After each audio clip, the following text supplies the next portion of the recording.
Está en el aire Everest Talks Podcast, donde los negocios se unen con la innovación.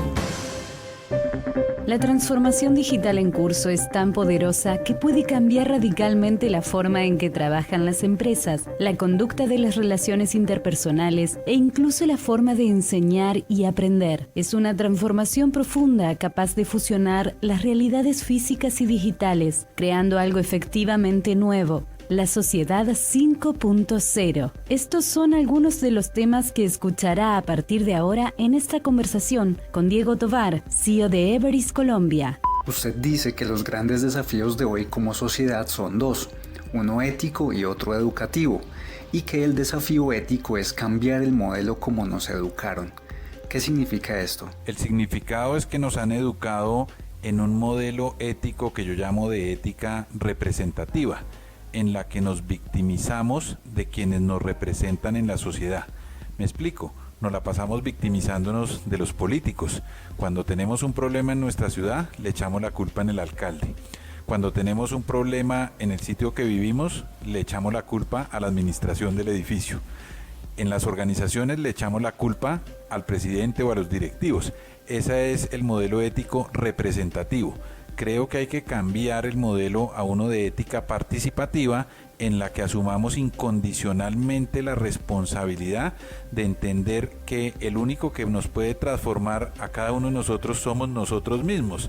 De manera que esto es un llamado a la acción para que asumamos esa responsabilidad y protagonicemos nuestras vidas. ¿Qué pasa con la educación? ¿Cuál es el mayor desafío según su perspectiva? A lo que me refería cuando he hablado del desafío educativo, me refiero a que en términos de las revoluciones industriales, entre el surgimiento de la agricultura, que es el primer cambio profundo en la humanidad en términos de cómo nos comportamos, pasaron casi 10.000 años hasta la primera revolución industrial con la invención de la máquina de vapor. Entre la primera y la segunda revolución industrial ya no pasaron 10.000 años, sino cientos de años hasta la segunda revolución industrial con la invención de la electricidad. Después ya no pasaron siglos, sino que pasaron décadas hasta la tercera revolución industrial, que es la revolución que hemos llamado la revolución de los computadores e internet, que se ubica más o menos a partir del año 60. Y después ya no pasaron décadas, sino pasaron muy pocos años para la cuarta revolución industrial, que es la que estamos ubicando de toda esta revolución digital. Entonces, lo primero que destaco es que se ha acelerado el cambio, de 10.000 a siglos, a decenas, el cambio es mucho más acelerado. Pero lo segundo es que los latinoamericanos desaprovechamos esa revolución tercera de los computadores y del internet, y perdimos como sociedad la oportunidad de desarrollarnos económicamente.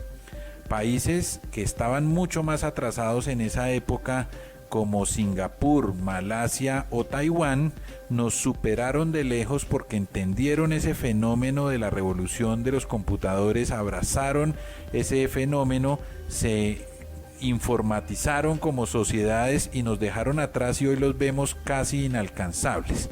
Entonces yo sostengo que la cuarta revolución industrial es la última oportunidad que tenemos como sociedad latinoamericana para realmente desarrollarnos plenamente como sociedades y superar la brecha de inequidad que tanto acosa al mundo. Así, la revolución educativa o el reto educativo del que estoy hablando consiste en que tenemos que educar, tenemos que evangelizar a nuestra sociedad latinoamericana de qué significa la cuarta revolución industrial, de que esta es una verdadera cambio de era y de que es nuestra última oportunidad para salir adelante como sociedad. A eso me refiero con el reto educativo. Usted escribió que para entender la cuarta revolución industrial debemos entender que estamos cambiando la era. ¿Cuáles son las señales de este cambio? Estoy efectivamente hablando de un cambio de era, de una nueva economía. Y las características principales son el entender que la economía en la que crecimos la mayoría de quienes probablemente me estén escuchando fue la economía de la escasez. Nos quedaron con mentalidad escasa. La nueva economía es una economía de la abundancia. Entonces pasamos de un entorno en el que poseer los activos, poseer cosas era lo más importante. En el caso particular colombiano, por ejemplo, hubo un presidente de hace unas décadas o de hace unos años que acuñó el término que nos iba a dar casa, carro y beca. Se trataba de poseer activos. La nueva economía es una economía de acceso a recursos que no son de nuestra propiedad y en la que compartir es la clave. Esa es la primera característica de esa nueva economía. La segunda característica de la nueva economía es que la información es el mayor activo. Evidentemente, si uno observa todas estas compañías que nos ejemplifican como paradigmas de esta nueva revolución digital, como los Uber, como los Amazon, como Google, etcétera, pues todas ellas se basan en la información, en el conocimiento del comportamiento de los consumidores y cosas por el estilo como su mayor activo relevante. Y la tercera característica de esta nueva economía es que hay que pensar en grande. Las compañías deben tener un propósito de transformación masiva, deben tener aspiraciones de transformación radical y así las organizaciones van mutando a través de esos propósitos de transformación masiva. Esas son las principales características de esta nueva era. También nos dice que el propósito de reducir la inequidad o la injusticia social atrae a colaboradores que se comportan como una comunidad, como una tribu. ¿Es realmente algo nuevo? ¿Qué significa esto para la cultura Everis? Voy a explicar esto detenidamente. Estoy hablando de que estos propósitos de transformación masiva, que lo he ejemplificado en el mío personal, que con la preocupación que a mí me asiste, que es la misma preocupación que expresó el presidente Barack Obama en su última locución como presidente de los Estados Unidos en Grecia, y en donde dijo que para él el principal problema de la humanidad y de la democracia era la inequidad, pues yo comparto esa perspectiva del presidente Obama, toda vez que nuestros países, Colombia, pero la mayoría de países en Latinoamérica, ranquean muy arriba cuando de inequidad se trata. La colombiana es una de las sociedades menos equitativas del mundo. Entonces mi propósito de transformación masiva es contribuir a la superación de esa inequidad en Colombia y en Latinoamérica. Y cuando traslado ese propósito a una compañía como Everis, pues ese propósito que trasciende simplemente el de un negocio de ganar utilidades, de hacer rentabilidad, de generar ingresos, y es un propósito trascendente, está comprobado que eso atrae a las nuevas generaciones. Nuestra compañía es una compañía con más del 50% de millennials dentro de su planta de personal. Entonces, a pesar de que desarrollamos un modelo muy interesante en el que la gente hace carrera para llegar a ser socio de la compañía en un modelo que los americanos llaman partner-led, pues ya la gente hoy no quiere estarse 13 o 15 o 20 años para desarrollar una carrera al interior de la empresa, sino que en este tipo de compañías los empleados nos duran entre 1.8 y 2 años. Pero si uno trabaja en estas causas trascendentes de impacto social, etcétera, está comprobado que las compañías empiezan a comportar como movimientos culturales, como comunidades, como tribus, y estos impactos trascendentes o propósitos de transformación trascendentes hacen que la gente quiera permanecer más en la compañía. La respuesta a esta nueva economía ha sido precisamente la transformación digital, y en este sentido usted dice que las empresas confunden la optimización digital con la transformación digital. ¿Qué significa esto? Voy a explicarlo a partir de un concepto que un colega que se llama Brian Solís creó, que es el del darwinismo digital, y él dijo que, como suena lógico, solamente iban a sobrevivir aquellas compañías que se preparen más para el cambio de era que estamos hablando. Sin embargo, como respuesta, insisto, las compañías han salido a desarrollar proyectos de transformación digital que han fallado. Y una de las causas de esa falla es que la gente dice estar haciendo transformación digital cuando realmente está haciendo optimización digital.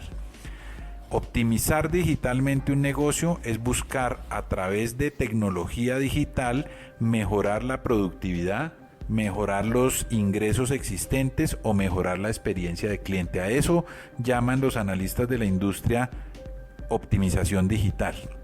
Transformación digital, en cambio, es realmente buscar nuevos modelos de negocio, buscar nuevas fuentes de ingreso, desarrollar nuevos productos y servicios digitales. Eso es verdaderamente una transformación digital. A eso me refería en ese contexto. Siguiendo con el mismo tema, usted menciona que en los primeros esfuerzos de la transformación digital se trabajó más en el qué que en el cómo.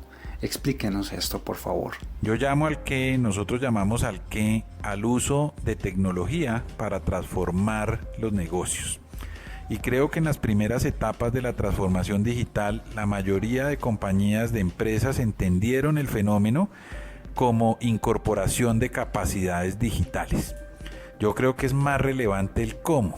El cómo se trata de la aplicación de modelos de gestión empresarial, de metodologías, de modelos de organización y de cambios en las relaciones internas y en la cultura para maximizar el beneficio de la transformación digital. En resumen, es la creación de capacidades de liderazgo para lo digital. Creo que ahí hubo una confusión importante y por supuesto que ambas son importantes, tanto el qué como el cómo, pero hay que hacer un balance y desarrollar tanto el qué como el cómo. Explíquenos entonces el qué de la transformación digital. En el qué, las compañías tienen que trabajar en una transformación hacia afuera, es decir, orientada al cliente, en la que se diseñe la experiencia digital de los clientes. Se trata entonces de retar los modelos de negocios para crear nuevos modelos de negocios, como refería anteriormente, pero partiendo de entender el comportamiento del consumidor. Es lo que los americanos llaman los Customer Insights. Es buscar un compromiso del cliente a través de esa lealtad, de manera que transformo la organización, hago esa transformación digital centrada en el cliente. De otra parte, y no menos importante, habría que hacer una transformación hacia lo interno, en la que se continúen simplificando los procesos, tareas que hacemos desde hace muchos años, pero que también trabajemos en la transformación del modelo de organización y vayamos hacia modelos como los de organización abierta o las organizaciones líquidas tan en boga hoy por hoy, que transformemos la cultura y el talento de la organización y por supuesto que, sin dejar atrás lo tecnológico, que incorporemos plataformas avanzadas que permitan a la empresa realmente estar direccionada por la inteligencia que le da los datos. Es ahí donde entra toda esa parte de Big Data y Analytics que tanto hemos promovido en compañías como Everis. ¿Cuál es el papel del liderazgo en este contexto? Esa es la porción que yo llamé el cómo. Es la creación de capacidades de liderazgo para lo digital. En esto de lo que estamos hablando es de la colaboración basada en la innovación. Nosotros hemos propuesto un esquema metodológico al cual no me voy a referir en extenso, pero sí quisiera comentar, creo que va a ser muy explicativo con que solo hable de los nombres de las fases que estamos proponiendo. En un principio promovemos una fase que llamamos soñar. Y soñar significa darse la oportunidad de descubrir, definir e implementar un nuevo propósito para la organización en lo digital. La segunda fase la llamamos pensar y apostar, y es donde entra la innovación. Pero ojo con la palabra, estoy hablando de apostar. Las compañías tradicionales no fueron diseñadas para equivocarse. De hecho, si uno comete un error en la empresa, muchas veces lo sacan de la empresa. Las compañías no toleran el error. Nosotros estamos proponiendo un liderazgo que realmente piense y apueste y que lleve la estrategia a aterrizarla en la vida a través de la innovación, del diseño y de la experimentación en laboratorio. Y una fase final que llamamos ganar en la creación de nuevos negocios, en la que se pueda escalar aquellas cosas que han salido bien, aquellas iniciativas que han salido bien a título de laboratorio, se puedan escalar para masificarlas a lo largo y ancho de la organización. Y hemos encontrado que son los métodos ágiles el paradigma de escalamiento para masificar eso que sale bien en la etapa de pensar y apostar. Los métodos ágiles, que son unos métodos que desarrollamos en el mundo de la ingeniería de software, han empezado a trascender de la ingeniería de software y hoy por hoy se utilizan como métodos para gestionar empresas y volver realmente empresas mucho más ágiles. ¿Qué es la sociedad 5.0? La sociedad 5.0 es un concepto desarrollado por el Keidan Ren en Japón, que es un conjunto de políticas y acciones que desarrolla la sociedad japonesa buscando humanizar esta cuarta revolución industrial. La sociedad 5.0 ellos la han calificado de la sociedad de superinteligente. Es trascender esa cuarta revolución industrial, concepto por demás europeo y alemán, e ir hacia una sociedad realmente mucho más humanizada a partir de esa nueva era digital. Dicho eso, entonces se va de alguna manera a combinar el espacio físico con el espacio digital. Hoy nosotros tenemos el concepto de la nube en el espacio digital y desde el espacio físico simplemente las personas buscan, navegan en internet, analizan información y ahora con la inteligencia artificial y la robótica, los robots producen de alguna manera, hacen tareas, desarrollan actividades en el espacio físico para los humanos. En la sociedad 5.0, desde el uso de la misma Big Data, la inteligencia artificial, se va a hacer análisis utilizando conceptos como los del Internet de las Cosas, de manera que desde el mundo físico se va a sensorizar en las ciudades inteligentes, se va a medir con sensores lo que está pasando en el espacio físico, de manera que haya una integración entre el mundo físico y el mundo digital a través de la realidad virtual, de la realidad aumentada en el ciberespacio.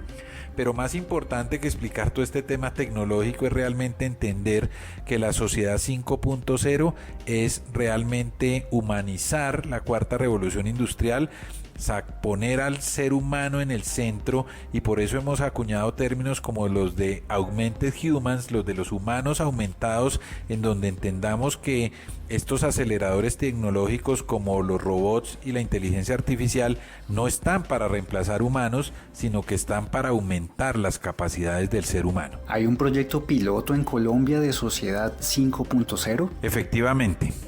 En Colombia nos fuimos a una de las regiones más apartadas, más complejas del país, que se llama el Cauca, que es una de las regiones más afectadas por el fenómeno de violencia en Colombia y además con mayores diferencias étnicas. Es el departamento de nuestro país en donde tenemos mayor población indígena y multiculturalidad racial. Nos fuimos para allá, nos aliamos con el Servicio Nacional de Aprendizaje, el SENA del Estado colombiano, y descubrimos que la clave para llegar a esta sociedad 5.0 es realmente la educación. Entonces, con ese deseo de contribuir en la reducción de la brecha de equidad, de contribuir al progreso del país, construyendo de alguna manera soluciones que permitan esos desarrollos regionales, pensamos que en la descentralización está la clave, en la internacionalización está la clave, pero centrada en el ser humano y con innovación. Entonces lo que hicimos en el Cauca, en esa alianza con el SENA, fue crear un concepto de algo que llamamos como un hub digital, y el SENA aportó una localidad física, transformamos esa localidad física en un hub digital y empezamos a intervenir el modelo de educación de ese Servicio Nacional de Aprendizaje. Lo intervenimos de manera que hiciéramos más pertinente el modelo educativo, porque los empresarios nos vivimos quejando de las universidades de que no producen profesionales pertinentes para lo que necesitamos. Entonces intervenimos ese modelo educativo y ahora el Servicio Nacional de Aprendizaje educa por un periodo de cerca de 16 meses a esos aprendices que se van a formar como técnicos profesionales. Después Everis interviene y termina la formación habiendo adecuado esas instalaciones en Popayán para poder recibir educación virtual y a distancia desde cualquier parte del mundo, y posteriormente y creo que lo más importante allí es que incorporamos a esos aprendices a un periodo práctico de 6 meses donde ponemos retos de cara a retos de la misma empresa para que las personas terminen esa formación, y a través de un ecosistema con otras empresas pues vamos dándole esa formación y generando esas capacidades para que estos muchachos se conviertan en unos técnicos expertos, en unos profesionales expertos para esta nueva economía digital. Entonces empezamos ese proyecto a título de piloto en el SENA hace cerca de 18 meses. El piloto ha sido muy exitoso en la medida en que hemos logrado primero una calidad, hemos hecho benchmark a nivel internacional y las personas que están en ese hub digital desarrollando software son equivalentes a cualquiera de nuestros centros de desarrollo en el mundo. Segundo, hemos logrado una tasa de empleabilidad muy relevante, cerca de el 60%, casi 70% de estos aprendices han terminado vinculados con nosotros después de ese periodo de prueba o de práctica, más bien de práctica empresarial. Cerca de un 20% adicional, casi 30% adicional se ha empleado con otros, y nos parece que esté bien que terminen trabajando en otras compañías relevantes de servicios de tecnología, de servicios profesionales de tecnología, y cerca de un 11% se ha convertido en emprendedores, que nos parece también fabuloso porque el emprendimiento es motor de una sociedad. Entonces ahora estamos listos para escalar ese modelo y ya no hablar de cientos de personas, sino tratar de cerrar la brecha digital en Colombia, que según la Federación Colombiana de Software se ha estimado en cerca de 70.000 personas por año, y nosotros queremos que a través de este modelo lleguemos a cifras de entre 50 y 70.000 personas por año, y para ello pues tenemos que, por supuesto, extendernos ya no solo en esa región, sino descentralizar el modelo por toda Colombia. Tenemos que buscar fórmulas diferentes para la formación de los jóvenes, y entonces estamos hablando de conceptos de formación por retos de manera virtual vinculando empresa con academia. Estamos hablando de plataformas virtuales basadas en el método del caso, y estamos hablando de posteriormente conectar eso con algo experimental también que llamamos una nube de talento, porque creemos que este tipo de talento en el futuro no va a querer estar trabajando, como lo dije antes, por mucho tiempo en una compañía, ni probablemente en sus instalaciones físicas. Entonces estamos creando un piloto de una nube de talento desde que la gente pueda trabajar a destajo, probablemente proyectizadamente, y pueda trabajar cuando quiera y desde donde quiera en el mundo.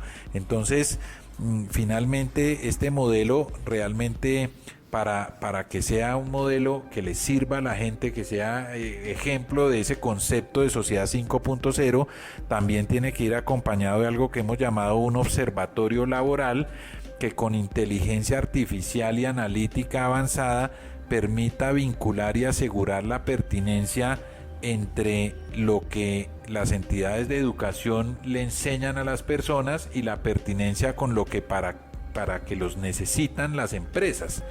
Entonces, a través de inteligencia artificial pensamos que se puede desarrollar sistemas que de alguna manera inclusive cambien la ecuación, y a partir de entender a los jóvenes descubran cuáles son sus talentos y qué deberían estudiar para que se formen en esas capacidades para la cuarta revolución industrial y se vinculen al mundo laboral y realmente se logre un progreso y cerrar esa brecha de equidad de la que hablaba hace unos minutos. ¿Es este un proyecto replicable en otros países latinoamericanos? Por supuesto, este es un proyecto replicable en cualquier país de Latinoamérica, y como lo manifesté antes, desde mi perspectiva personal, podemos contribuir en ese cierre de la brecha de equidad en toda Latinoamérica y lograr una sociedad mucho más humana que trascienda esa cuarta revolución industrial. Usted enfatiza que en Everis estamos construyendo un modelo que supera a la economía basada en la explotación de productos básicos, como en toda América Latina,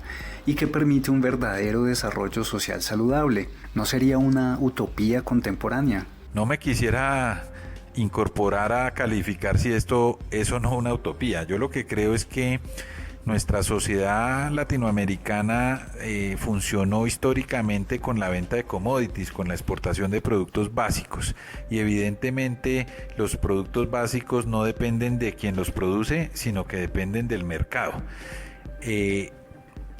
En la economía de servicios, que es de lo que estamos hablando, la exportación de servicios, por supuesto, como en este caso la ingeniería de software, los servicios profesionales de tecnología, lo que el BID y el presidente de Colombia han hablado tanto de la economía naranja, realmente puede permitir un verdadero desarrollo social mucho más saludable, porque son servicios creativos, son servicios basados en el talento, y pareciera que el talento o el trabajo se está convirtiendo en el factor de productividad más importante de la historia. Uno podrá recordar que de los factores de productividad hace muchos años el factor más importante era la tierra, y por eso hablamos de los terratenientes.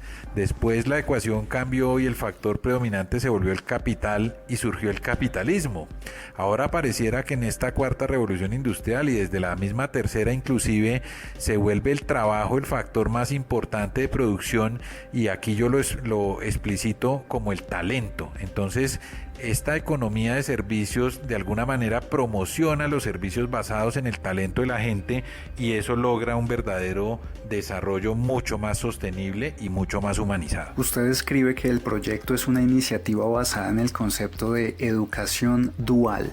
¿De qué se trata? La educación dual es un concepto alemán desarrollado en los años 50, en la que la empresa interviene en la malla curricular y en general el modelo educativo de una entidad educativa, y en una alianza forman conjuntamente a las personas tanto en la teoría como en la práctica para lograr una mucho mayor pertinencia, de manera que la gente se forme en cosas que realmente sirvan al propósito de quien los va a emplear una vez terminen la formación. Ese es el concepto de educación dual, y es un concepto que estamos aplicando en el caso del SENA en Popayán y en este modelo que he explicado anteriormente. Escuchaste Everest Talks Podcast, donde los negocios se unen con la innovación. Cada semana hay novedades por aquí. Hasta pronto.